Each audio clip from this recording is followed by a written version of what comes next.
ওম শান্তি। বন্ধুরা, আমরা আমাদের প্রিয়জন বা আত্মীয়দের দুঃখ দুর্দশায় বা মৃত্যুতে হতাশ হয়ে পড়ি, নানাভাবে শোক প্রকাশ করি কিংবা চোখের জল ফেলি।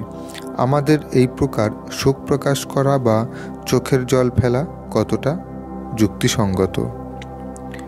এই জাগতিক করুণা, শোক বা চোখের জল হচ্ছে প্রকৃত সত্তার অজ্ঞানতার বহিঃপ্রকাশ। শাশ্বত আত্মার জন্য করুণার অনুভব হচ্ছে আত্ম উপলব্ধি। মানুষকে কিভাবে করুণা প্রদর্শন করতে হয় তা কজন জানে?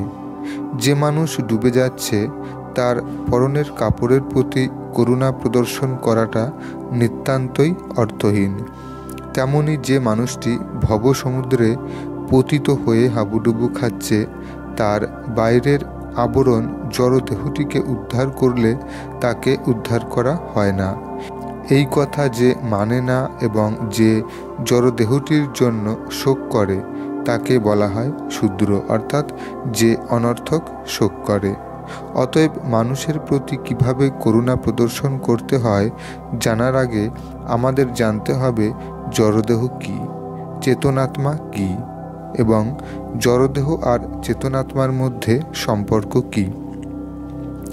গীতাজ্ঞানের মাধ্যমে স্বয়ং পরমাত্মা আমাদের বুঝিয়েছেন যে জড়দেহ কী, চেতনাত্মা কী এবং জড়দেহ আর চেতনাত্মার মধ্যে সম্পর্ক কী।